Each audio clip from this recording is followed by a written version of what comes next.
오늘의 10분 말씀. 요엘 3장 1절부터 8절입니다. 1절 한 절 읽겠습니다. 보라, 그날 곧 내가 유다와 예루살렘 가운데서 사로잡힌 자를 돌아오게 할 그때에. 요엘서의 마지막 장인 3장입니다. 우선 요엘서의 큰 그림을 한번 같이 정리해 보겠습니다. 요엘서의 중심 주제는 무슨 날입니다. 무슨 날일까요? 여호와의 날입니다. 요엘서를 크게 두 부분으로 나눌 수 있는데, 첫 장에서부터 2장 17절까지는 심판의 눈으로 본 여호와의 날입니다. 그래서 1장에 보시면 여러 가지 재앙들을 메뚜기 떼로 상징적으로 말씀하시며 여호와의 날에 다가올 재앙을 경고하셨습니다. 그리고 그 경고의 대상을 크게 네 그룹으로 나눌 수 있는데요. 첫 번째는 늙은 자들, 즉 리더들과 어른 세대들에게 말합니다. 그래서 어른 세대들은 자손과 후손들에게 그 여호와의 날에 올 재앙에 대해 경고해야 함을 명령하셨습니다. 그리고 두 번째 그룹은 세상 가치관에 취해 사는 자들을 향하여 경고하셨습니다. 그리고 세 번째 그룹은 하루하루 열심히 일을 하며 사는 농부들에게 경고하셨습니다. 그리고 마지막 네 번째는 제사장들에게 경고하시면서 모든 성도들을 성전에 모아 금식하며 부르짖어야 함을 말씀하셨습니다. 그리고 2장으로 넘어와 여호와의 날에 닥칠 그 메뚜기 떼와 같은 재앙을 첫 번째는 불과 같은 큰 재난으로 표현하셨고, 두 번째는 큰 전쟁이라 말씀하셨고, 그리고 마지막 세 번째는 해와 달을 말씀하시며 그 재앙은 우주적인 심판이 될 것을 경고하시면서 옷을 찢지 말고 마음을 찢고 지금이라도 돌아와야 한다라고 말씀하셨습니다. 그리고 2장 18절을 기준점으로 여호와의 날을 재앙이 아닌 회복 또는 구원의 관점으로 선포하고 계십니다. 2장 18절의 시작이 그때에 라고 시작을 합니다. 이것은 두 가지의 때를 말하고 있습니다. 하나님의 때와 우리의 때를 말합니다. 우선 먼저 우리의 때를 미리 말씀드린다면 우리가 돌아올 때를 말하는 것입니다. 우리가 회개할 때 자동적으로 구원받는 것이 아닙니다. 우리가 하나님께 돌아갈 때, 그리고 또 다른 때는 무엇이냐면 하나님의 계획과 하나님의 시간의 때를 말씀하는 것입니다. 그때는 예수님을 이 땅에 보내주셔서 복음을 선포하기 시작한 그 때에, 예수님께서 우리의 죄를 대신하여 죽어주신 그 십자가 사건 때에, 그래서 누구든지 예수님을 통해 죄를 용서받을 수 있는 그 때를 말하는 것입니다. 그리고 다시 부활하셔서 사망의 권세를 이기시고 우리들에게 승리를 주신 그 때를 말하고 있습니다. 그리고 성령님을 보내주셔서 예수님의 재림의 날까지 우리와 동행하시는 지금의 때를 말하고 있는 것입니다. 그래서 지금은 하나님께 예수님의 이름으로 돌아가야 할 때입니다. 이스라엘 백성이라고, 내가 교회를 다닌다라고 자동적으로 하나님의 때에 구원을 받거나 회복이 되는 것이 아닙니다. 우리들의 돌아가는 최선이 있어야 합니다. 하지만 우리가 기억해야 하는 것은 우리의 돌아감의 최선은 하나님의 구원의 큰 일과 비교하자면 단지 신음과 같은 작은 반응일 뿐입니다. 하나님의 때에, 그리고 우리가 돌아올 때에 세 가지로 응답해 주시겠다 약속하십니다. 첫 번째는 메뚜기 떼와 같은 재앙을 거두시겠다 말씀하십니다. 그리고 두 번째는 우리의 삶과 이 사회가 회복될 것을 약속하셨습니다.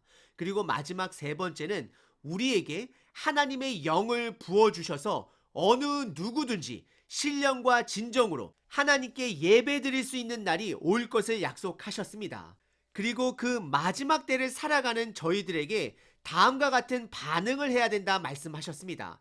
첫 번째는 지금 이 시대를 두려워하지 말라 말씀하셨습니다. 그리고 두 번째는 기뻐하며 즐거워하라 말씀하는 것입니다. 믿음이 있어야 찬양할 수 있는 것입니다. 즉 복음에 반응하며 찬양하는 삶으로 살아야 됨을 강조하시는 것입니다.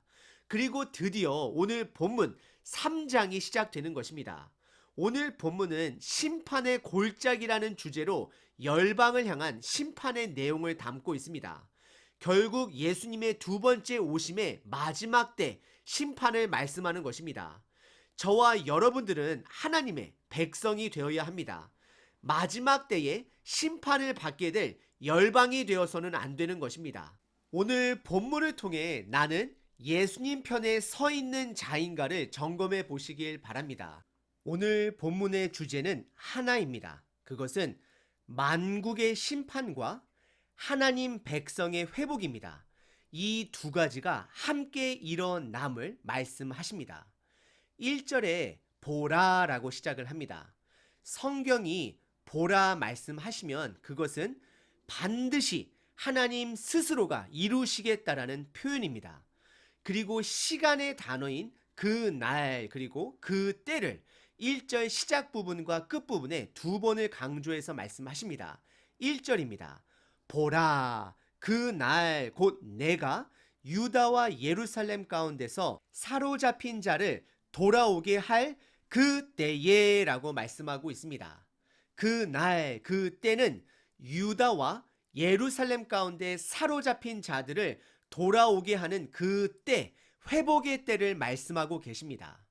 이것은 과거 이스라엘 역사 속에 있었던 포로 귀환의 시대를 말하는 것이 아닙니다. 왜냐하면 요엘 2장에서 말하는 그 때는 하나님께서 그분의 영을 모든 사람들에게 부어주는 성령의 때, 바로 저와 여러분들이 살고 있는 이 마지막 때를 말씀하고 있는 것입니다. 그리고 특별히 오늘 본문은 그 마지막 때 안에서도 최후의 심판을 말씀하고 계십니다. 그래서 2절에 그 때에는, 즉 마지막 심판 때에는 만국을, 모든 나라들을 모으시겠다 말씀하십니다. 이스라엘 포로 귀환 시대 때 하나님께서 모든 민족을 모아 심판하시지는 않으셨습니다. 그래서 2절에 말씀하시는 그 때는 마지막 심판 날임을 말씀하고 계시는 것입니다. 그리고 2절에 시간적인 단어, 그 때라는 단어뿐만 아니라 장소적인 단어, 여호사밧의 골짜기라 말씀하시며 장소적으로도 그 마지막 때가 반드시 올 것을 우리들에게 강조하고 계십니다. 요엘서 3장의 키워드는 여호사밧의 골짜기입니다. 그리고 이 여호사밧의 골짜기는 3장 14절에 심판의 골짜기라 말씀하시며 그 마지막 때를 연속해서 강조하고 계십니다. 그리고 이 심판의 골짜기는 구원과 심판 두 가지를 동시에 상징하고 있음을 우리는 기억해야 합니다. 하나님 편에 서 있는 자들에게는 구원을, 그리고 그렇지 않은 자들에게는 심판이 있을 것을 말씀하고 있는 것입니다. 그리고 2절과 3절에 보시면 하나님은 그 모든 만국을 모아 심문하시겠다 말씀하십니다. 이것은 그들의 죄를 드러내시겠다 말씀하는 것입니다. 그리고 하나님께서 그들의 죄를 드러내실 때는 그냥 단순하게 너희들은 죄인이다가 아니라 그들의 모든 죄 하나하나를 드러내시겠다라고 표현을 하십니다. 이것은 그들의 모든 죄를 다 기억하시는 하나님이신 것을 강조하고 계시는 것입니다.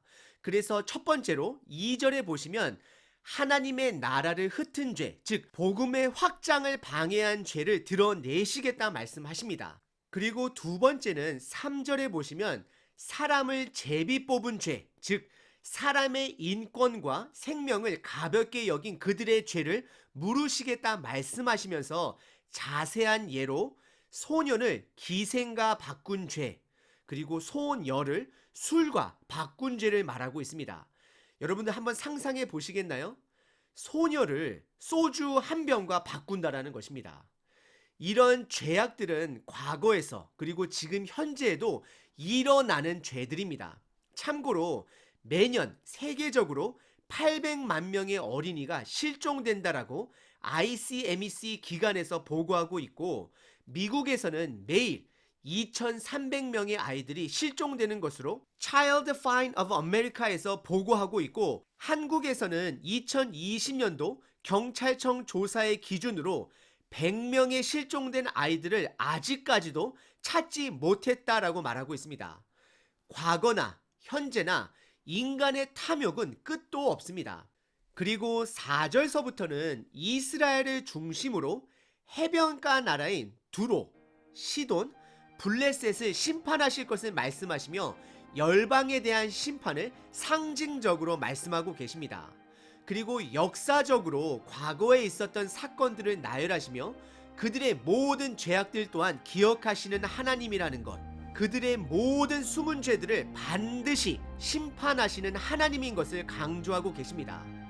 오늘 본문은 하나님께서 반드시 그 때의 마지막 날에는 심판과 구원을 이루시겠다 말씀하고 계십니다. 그리고 우리는 의도적으로 내가 예수님 편에 서 있는지를 매일매일 매 순간순간 점검해 보셔야 합니다. 나의 작은 결정 하나하나가 하나님 나라를 위한 결정을 하고 있는지, 혹시 나의 작은 결정 하나하나가 나의 욕심을 향한 결정이라면 결국 예수님 편에서 점점 멀어지고 있다라는 것을 기억하셔야 합니다. 우리는 의도적으로 작은 결정에서도 하나님의 뜻을 찾고 결정하는 연습이 우리들 삶 속에 필요합니다. 오늘 본문은 마지막 때에 누군가에게는 구원으로, 누군가에게는 심판으로 여호와의 날이 반드시 올 것을 살펴봤습니다. 오늘 하루 여러분들 결정 하나하나에 예수님의 향기가 묻어나는 하루 되시길 바랍니다.